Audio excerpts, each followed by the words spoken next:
오늘은 마태복음 24장 1절에서 28절까지 말씀을 중심으로 무너질 것 같지 않은 기초라는 제목으로 같이 말씀을 나누려고 합니다. 이번 주간이 지나면 이제 마태복음을 끝날 것 같아요. 이제 마태복음 마치고 마가복음으로 들어가게 될 텐데, 우리가 성경을 계속 조금씩 길게 읽고 있습니다. 이게 또 저희 교회만의 특징이 될 수도 있을 것 같은데, 뭐 이건 정답이라는 게 있는 건 아닌 거 아시죠? 제가 지금 정답을 말하는 게 아니라 우리한테 맞는 답들을 찾아가고 있는 겁니다. 보다 정확히 말하면 제게 맞는 답을 찾아가고 있죠.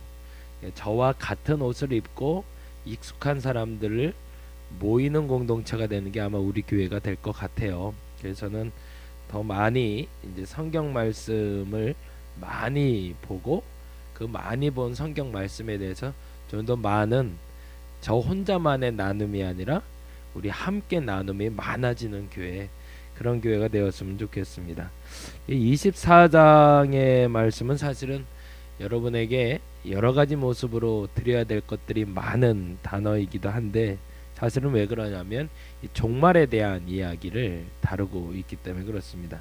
그래서 그 부분에 대해서 오늘 잠깐 너무 깊지 않게, 그러나 꼭 필요한 이야기들을 함께 나누는 시간이 되었으면 좋겠습니다. 아무리 화려한 것이라도 끝이라는 것이 존재합니다. 오늘 본문의 시작은 그렇게 되거든요. 그 헤롯 성전, 말 그대로 이스라엘에는 성전이 3개가 있었는데, 그 첫 번째 성전을 우리가 잘 아는 대로 다윗 때 준비하고 솔로몬이 지었던 솔로몬 성전, 그 성전을 우리는 첫 번째 예루살렘 성전이라고 부릅니다. 그리고 두 번째로 스룹바벨 성전이라는 성전이 있었죠. 솔로몬의 성전은 다윗이 성막을 통해서 예배드리던 때에 그 마음에 하나님을 너무 사모해서, 하나님을 어떻게 저런 장막에 모실 수 있냐, 거룩한 성소를 만들어 예배해야겠다라고 만든 것이 다윗의, 보다 정확히는 솔로몬의 성소라면, 스룹바벨 성소는 이스라엘 백성들이 이제는 또 포로로 잡혀갔다가 돌아와서 그들에게 가장 필요한 공급원이 된 것이 무엇인지를 이제 비로소 깨닫고, 에스라와 느헤미야와 학개와 스가랴 선지자들, 그리고 하나님의 백성들이 모여서 스룹바벨을 중심으로 해서 다시 회복했던 성소. 비록 모습은 이 솔로몬 때의 그 영화로운 모습은 아니지만, 비록 초라하고 비록 보기에는 조금 모자라 보이기도 한 성소였지만, 그럼에도 불구하고 하나님을 예배하고 싶은 마음에서 드린 성소가 스룹바벨 성소라고 얘기하고, 세 번째로는 오늘 다루고 있는 이 헤롯의 성소가 되는데요. 로마라는 나라를 지배하며 이스라엘 땅에 들어와서 이스라엘을 지배할 수 있는 대상들을 물색을 하다가 이둠의 자손, 우리말로 말하면 에돔, 그러니까 야곱과 에서가 있었잖아요.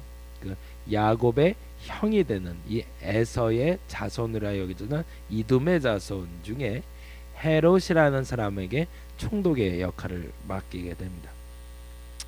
그것은 민족 말살 정책이라기보다는 민족 융화를 할 수 있도록 도와줘서 융화 정책을 써서 그들이 우리의 편이 되게끔 하는 것이 목적이었는데, 문제는 이 헤롯이라는 사람의 정책이 사실은 그들이 원했던 것보다 조금 더 반하게 이스라엘과 이질감 있게 섞여 왔던 거죠. 그러자 이가 이스라엘의 민심을 얻기 위해서 만들었던 성소가 바로 헤롯의 성전, 지금 예수 그리스도가 살던 시대에 지어지는 성전입니다. 그러니 그 성전의 모습은 어떠해야 될까요? 사람들의 마음을 확 사로잡아야 되니까 멋있어야겠죠. 누가 봐도 와 소리가 나게 지어져야 이 성소를 사람들이 바라보며 그래 맞아 라는 생각을 하고, 이 성소를 짓는 헤롯 정도면은 우리랑 마음이 같았으면 좋겠다, 뭐 이런 마음이 들 정도로, 군중 심리라고 그러죠. 사람들이 많은 데 가서 예배 드리면 왠지 큰 예배 드린 것 같고, 사람들이 없는 저희 같은 조그만 예배당 들어와서 예배 드리면 예배 드린 것 같지 않고, 원래 이런 기준은 아닌데, 사람들의 마음속엔 그러한 기준들이 생기더라는 겁니다. 왜 그럴까요? 그 화려함에 가려서 본질이 자꾸 놓쳐버리기 때문에. 헤롯은 그것을 이용하고 싶었고 이스라엘 백성들의 대다수는 그러한 마음으로 이 성소를 지어가기 시작했던 겁니다. 이 화려한 성소를 지나가며 예수와 제자들이 만나고 있는데 이 화려한 성소를 바라보는 예수의 눈빛은 이 제자들과 여느 무리들이 바라보는 눈빛하고는 조금 달랐던 거죠. 무슨 말이죠? 성소의 지금 현재의 그 화려함을 보신 것이 아니라 그 화려함 이면에 이후에 숨겨진 모습을 보게 되신 겁니다. 그리고 정말 그들이 보지 못했지만 예수가 본 것처럼 불과 얼마 되지 않아 AD 70년에 이 헤롯의 성전은 무너지고 맙니다. 그리고 점령당하고 맙니다. 그리고 오늘 본문에 말하는 것처럼 가증한 것. 왜 꼭 그 예루살렘 성소에 자신들의 우상을 그렇게 세우고 싶었는지 알 수 없지만 다니엘이 말했던 것처럼 우리 예수님이 말했던 것처럼 그 성소에 가증한 것이 선 것이 보이고 그런 말미암아 더럽혀지는 것을 그들이 얼마 되지 않아 경험하게 됩니다. 아무리 화려해 보이는 것도 끝이 있습니다. 그 화려해 보이는 것의 마지막은 쓸쓸하고 외롭고 누추하지 않았으면 좋겠습니다.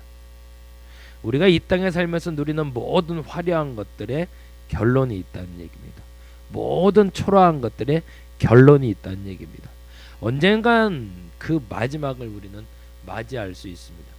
헤롯 성전이 그랬던 것처럼 스룹바벨 성전이 그랬던 것처럼 솔로몬의 성소가 그랬던 것처럼 우리 인생도 봄, 여름, 가을, 겨울이 있어서 어느 시즌에는 꽃이 피는 것 같은 화려함도 있고 여름 같은 뜨거운 열정도 있고 가을처럼 거두어질 때가 있고 겨울처럼 초라해질 때도 있더라는 거죠. 제가 나무의 비유를 참 좋아하는데 나무라는 존재가 그렇다고 그러네요.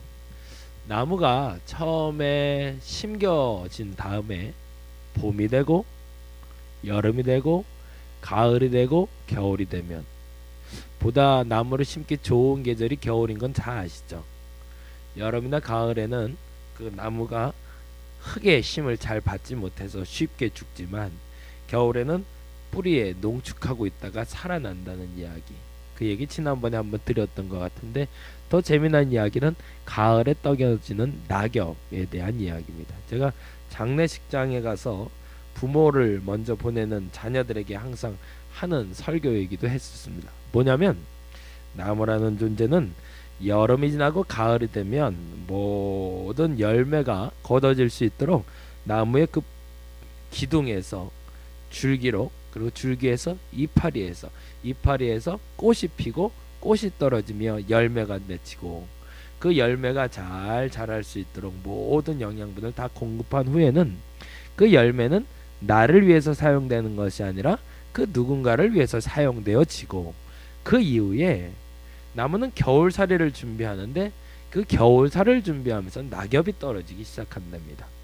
그 푸르렀던 나무가 울그락불그락 변하기 시작하고 떨어지는 이유는 그 나무 이파리에 있었던 엽록소까지 퍼져 있던 그 물줄기들을 끌어들이기 시작한다네요.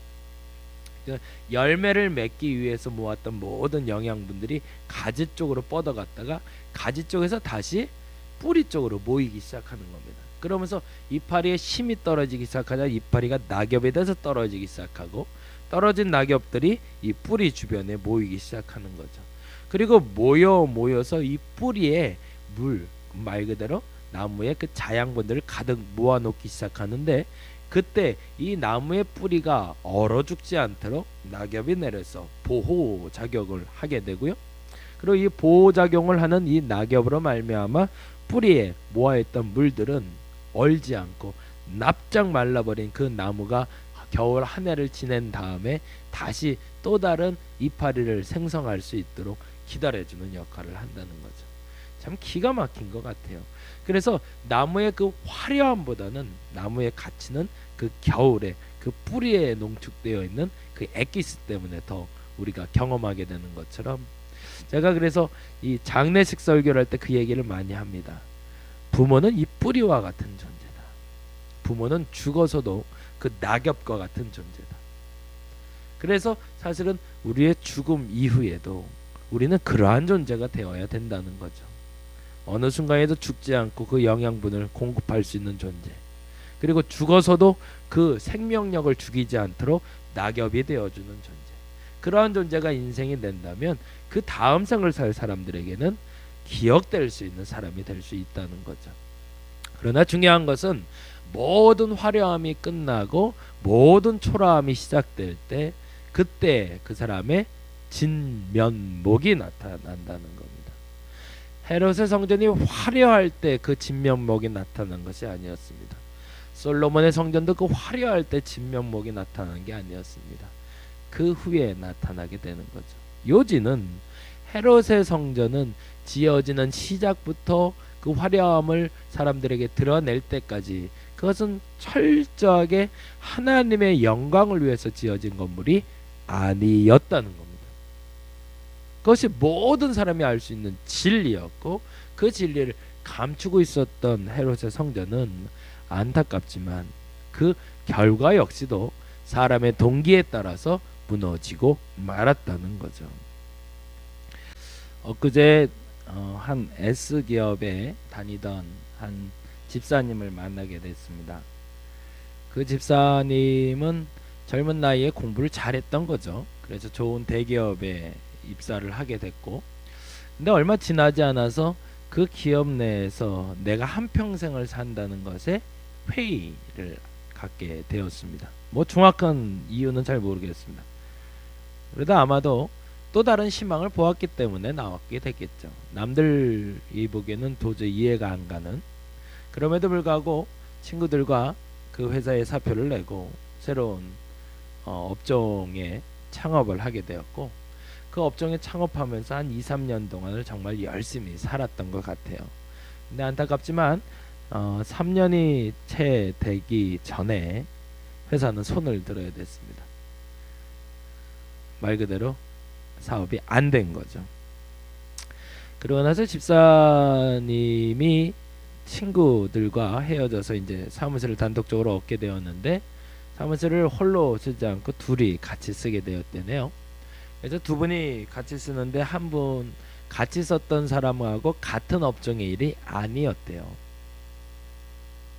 그런데 그분 같이 쓰는 분의 업종의 사업을 보고서 난 죽어도 저 사업은 안 해 라고 생각할 만큼 젊은 사람들이 하기에는 좀 힘든 사업이었던 것 같아요. 그리고 본인이 그동안 해왔던 것을 또다시 준비를 하고 있었는데, 그 같이 일했던 분이, 그러니까 같은 사무실을 쓰는 분이 이 집사님한테 그랬대요. 이거 한번 안 해보겠냐고. 여기는 난 못하겠다고. 근데 그러고 나서 결국에 그분도 그 사업을 접고 다른 사업을 하기 시작했다고 합니다. 근데 이분이 이제 다른 사업을 준비하다가 이분이 놓고 간 그 아이템을 보고 그것을 해야겠다는 결심을 하게 됐답니다.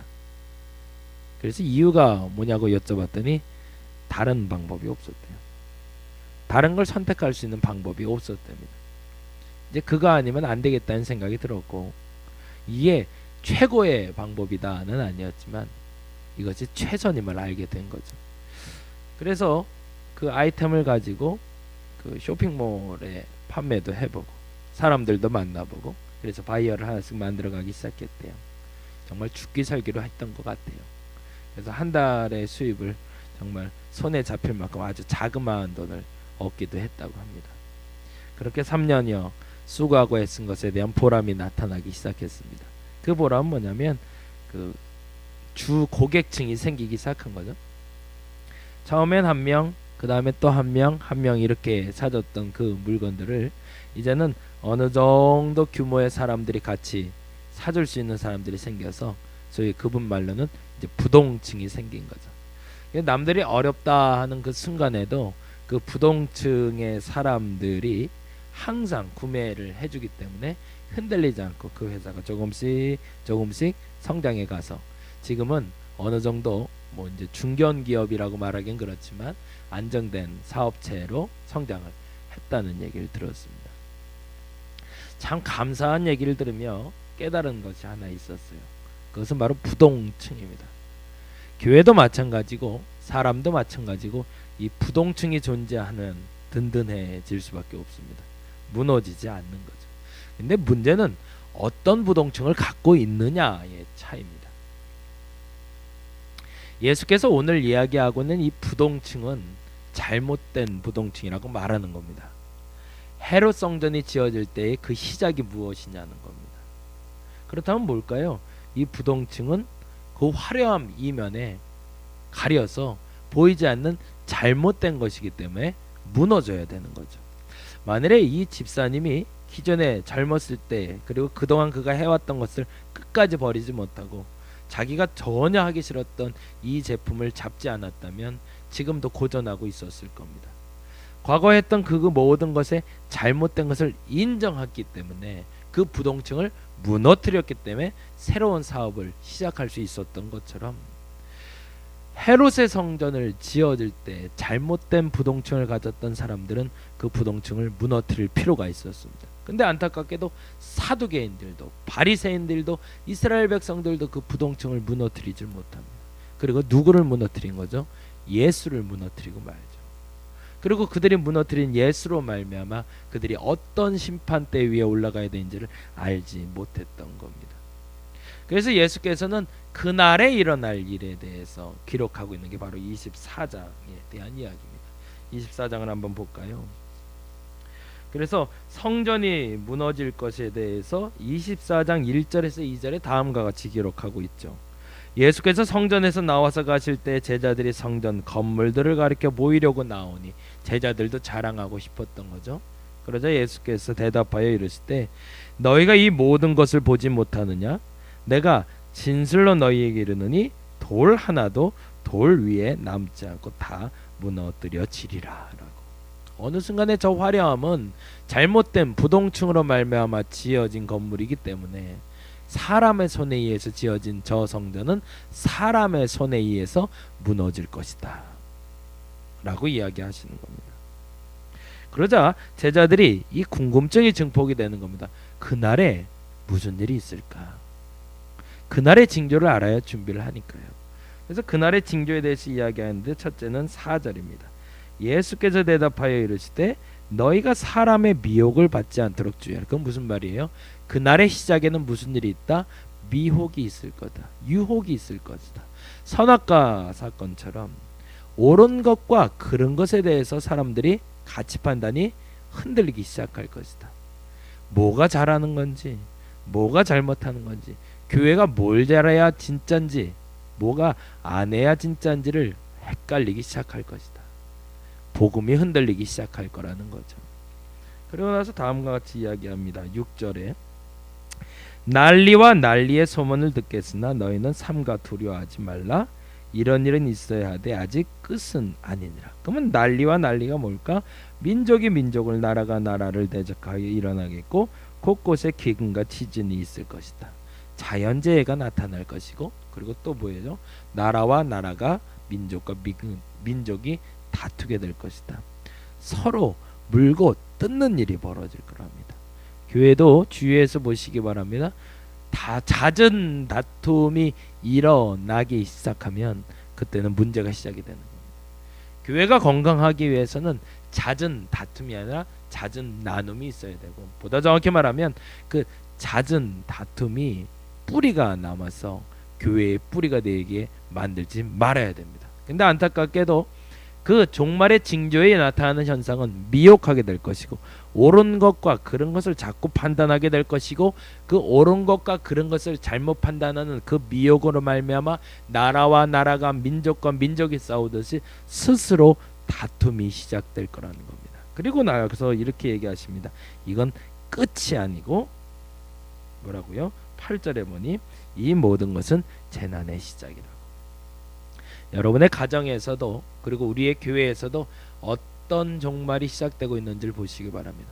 서로 물고 뜯으면 죽는 겁니다. 교회가 그 일을 시작하면 교회는 종말이 시작된 겁니다. 주의해서 보시기 바랍니다. 서로 물고 뜯지 않는 교회가 되기를 바랍니다. 서로 물고 뜯는 그리스도인이 되지 않기를 바랍니다. 이것은 재난의 시작입니다. 근데 왜 물고 뜯을까? 서로 오름의 문제에 걸려있기 때문에, 서로 그름의 문제에 걸려있기 때문에 미혹받고 있는 거죠. 그리고 나서 이렇게 얘기합니다. 9절에 그때 사람들이 너희를 환난에 넘겨주겠으며 너희를 죽이리니 너희가 내 이름 때문에 모든 민족에게 미움을 받으리라. 종국에는 그리고 나서 결과는 옳은 말을 하는 사람들이 내쫓김을 당하는 거죠.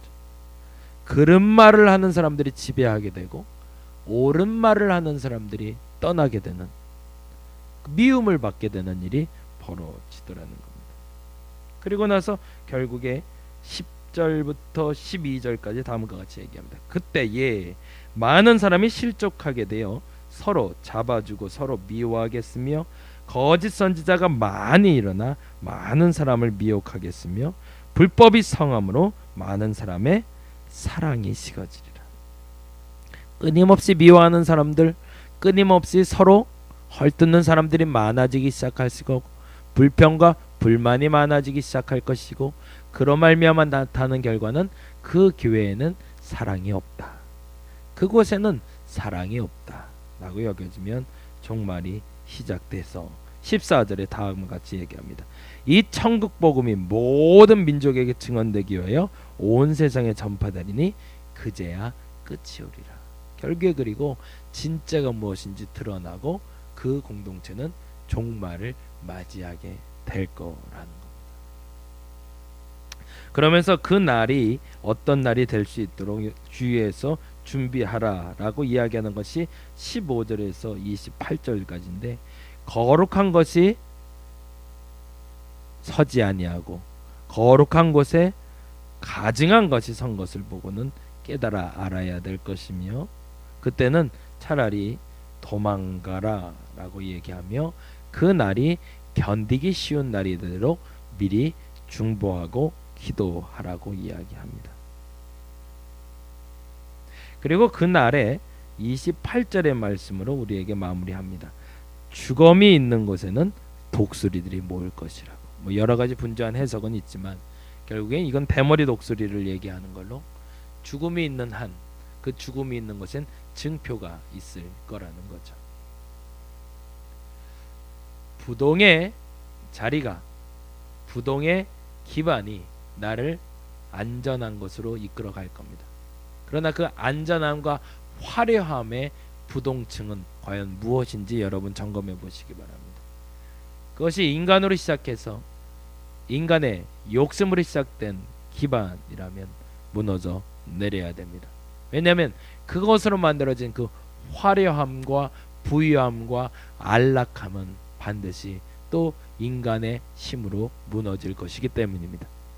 근데 여러분이 세워야 될 이 부동층이 예수 그리스도에 대한 믿음의 반석이 된다면 그 부동층은 무너지지 않을 겁니다.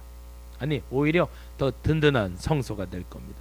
마치 70년간 지어졌던 헤롯의 성소가 한순간에 무너지며 AD 70년에 그 형체를 남지 않고 사라졌지만, 그들로 말미암아 무너졌던 예수의 성체는 지금 교회라는 이름으로 부활하여 지금 우리 곁에 있는 것처럼 저와 여러분이 짓는 이 믿음의 성소는 무너지지 않을 겁니다. 여러분이 힌트를 보시기 바랍니다. 미혹되기 시작하면, 옳은 것, 그런 것에 대해서 혼돈되기 시작하면 그때는 여러분 경계하셔야 됩니다. 옳은 것, 그런 것에 대해서 혼돈하다가 서로 간에 물고 뜯는 일이 시작됐다면 여러분 주의하시기 바랍니다. 옳은 것, 그런 것에 대해서 판단하다가 물고 뜯고 그 어느가 떠나가기 시작하고 그 어느 사람이 오기 시작하고, 그래서 그 교회 안에 사랑이 식어지기 시작하면 여러분 경계하시기 바랍니다. 달인목교회가 그 경계심을 가지고 세워지는 교회가 되기를 원합니다. 이 땅의 교회들이 그 경계심을 가지고 세워가는 교회들이 되기를 원합니다. 화려함 뒤에 그 마지막은 반드시 올 겁니다. 그때 나의 부동층이 무엇인지 알아. 만일에 그것이 그 화려함 이면에 가져진 어둠의 그림자라면 그 그림자가 빨리 사라질 수 있도록 그 재난의 시작에 오는 그 징표대로 옳고 그름에 대한 판단이 온전하여지고 그로 말미암아 서로 다툼이 없는 교회, 그 공동체를 만들 수 있는 저와 여러분이 되기를 바랍니다. 그러할 말미암아 세워질 공동체는 무너질 것 같지 않던 기초가 무너지고 바른 기초가 세워지는 공동체가 될 겁니다.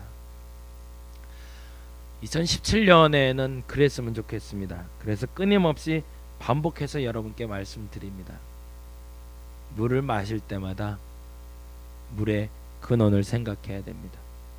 그 어느 때나 하나님의 은혜를, 그 어느 때나 복음을 잃지 않는 저와 여러분이었으면 좋겠습니다. 그래서 그 어느 순간에도 너의 삶의 기초가 무엇이냐, 너의 삶의 지표가 무엇이냐, 너의 삶의 궁극적인 목적지가 무엇이냐, 결론이 무엇이냐라고 물어보실 때 하나님뿐만 아니라 주변의 사람이 나에게 너의 삶의 목적지와 존재 가치와 그 중요성에 대해서 물어볼 때 분명하게 말할 수 있는 분들이 되었으면 좋겠습니다. 마지막으로 이 얘기를 하고 좀 마무리를 하려고 하는데요. 대학에 보면 마물에는 근본적인 것과 지엽적인 것이 있어서 곧 먼저 할 것과 나중 할 것이 있나니 사람들이 이 먼저 할 것과 나중 할 것을 바로 알면 도에 가까우니라 라는 말이 있습니다. 여러분, 먼저 할 것이 무엇일까요? 나중 할 것이 무엇일까요? 그것을 아는 사람은 도에 가깝다고 선조들은 이야기하고 있습니다. 마태복음 6장 33절엔 너희가 먼저 그의 나라와 그의 의를 구하면 이 모든 것을 너희에게 더하시리라고 이야기합니다. 부동의 것, 그 부동의 것은 우리가 반드시 먼저 할 것, 그것이 될 수 있는 저와 여러분이 되기를 간절히 바랍니다. 기도하겠습니다.